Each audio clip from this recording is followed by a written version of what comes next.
Introducing the Queen's Beast's Falcon of the Plantagenets silver coin.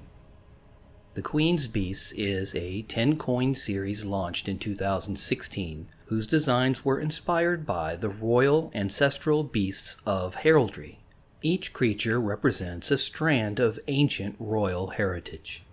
During Queen Elizabeth II's coronation ceremony in Westminster Abbey on June 2, 1953, 10 of these heraldic guardians stood watch outside as Elizabeth II became queen. They each stand 6 feet tall and symbolize the Queen's entire royal ancestry. Today, the originally sculpted Queen's Beast can be found at the Canadian Museum of History in Quebec. The Queen's Beasts displayed at the coronation included mythical and ancient creatures such as the Lion of England, the Griffin of Edward III, the Red Dragon of Wales, the Unicorn of Scotland, the Black Bull of Clarence, the Falcon of the Plantagenets, the Yale of Beaufort, the White Lion of Mortimer, the White Greyhound of Richmond, and the White Horse of Hanover, while stone replicas also carved by James Woodford can be found in the Kew Gardens in the United Kingdom.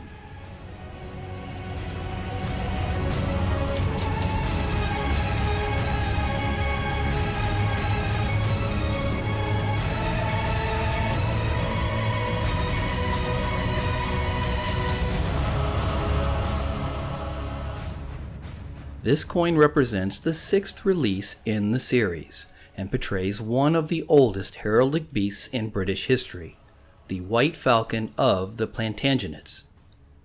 It contains 2 troy ounces or 62.42 grams of 999.9 fine silver. The percentage by weight purity is 99.99%. It's minted in high relief at the Royal Mint, and is a sovereign coin backed by the British government, with an issue face of 5 British pounds.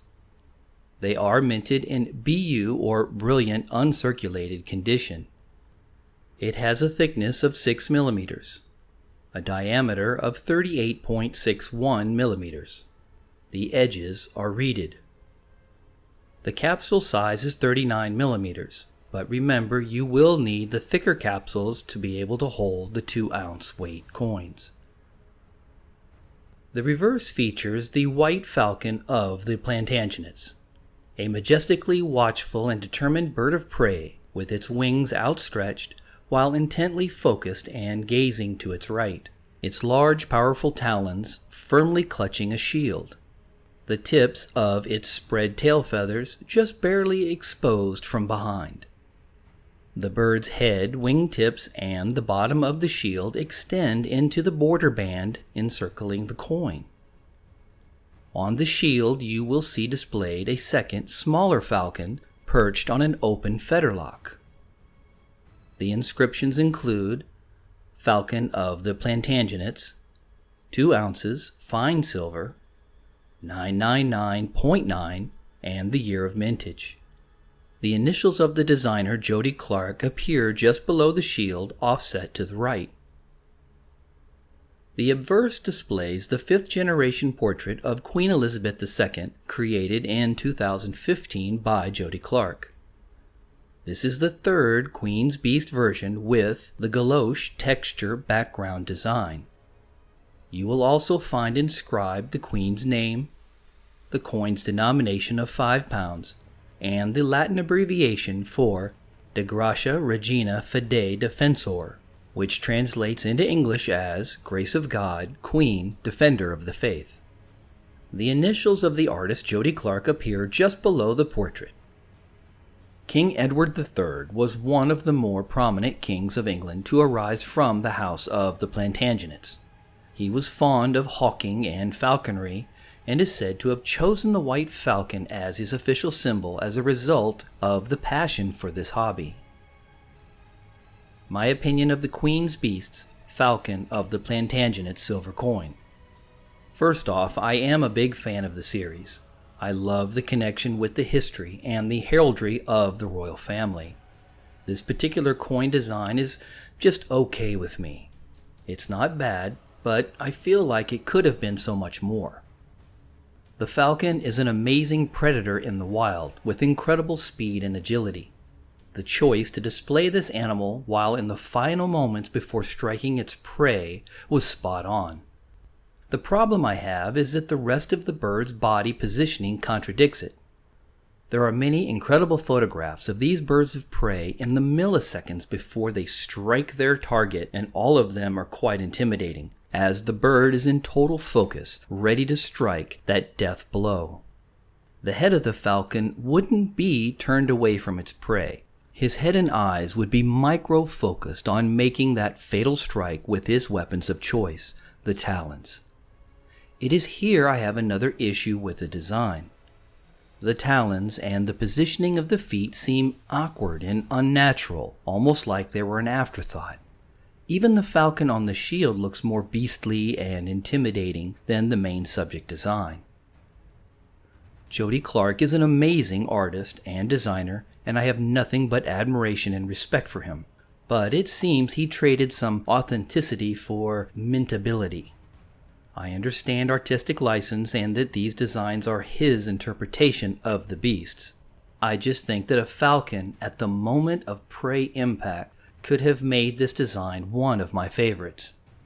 So far, it's the Lion of England that has my favor in the series. I really like the chainmail background as it provides a depth and intricacy that makes the rest of the design stand out. I also like the definition of the feathering in the wings, clearly delineating the primary and secondary flight feathers in a relatively correct anatomical way. This is one of the few designs in the series that the beast parts protruding from behind the shield doesn't look unnatural. In this case, the length of the tail feathers seem to be in proportion with the rest of the design. Well done. I do have to say that the lack of contrast in the shield has been an ongoing issue with this entire series so far. The mirrored background of the shield and the lack of any contrast in the design on the shield makes everything kinda blend together. Unless you look at it closely, you really don't see the design work, which is a shame because the detail in all the coin's shields has been quite impressive. I do like the mirrored ring around the perimeter of the coin containing the inscriptions. The font used for the inscriptions is bold enough and easy to read. Okay, now for the obverse. I guess I got lucky this time as I don't have any major friction marks in the mirrored finish of the face of Her Majesty. This has been a systemic problem as the face is raised and tends to make first contact with other coins in the tube. I'm not sure if they lowered the design for the minting strike on this part of the coin to make sure it was below the rim, or, like I said, I just got lucky. I need to do some micro photography to find out for sure. Let's talk about the background. I love the galoche textured background. It almost completely eliminates noticeable friction and scratch marks and makes the main subject and inscriptions of the design really pop. Perhaps frosting the hair would provide a nice additional contrast between the skin and the crown. Just a thought. What are your thoughts about this design? What suggestions would you offer for future designs? Let me know in the comments section below. A big thank you to all who support this channel, especially to those who take the time to like and comment. I don't monetize my channel, so your likes and comments help this channel to grow and are greatly appreciated. If you're not yet a subscriber, hit the subscribe button. Then be sure to select the notification bell to be notified as soon as I post up new content. And as always, feel free to share this content.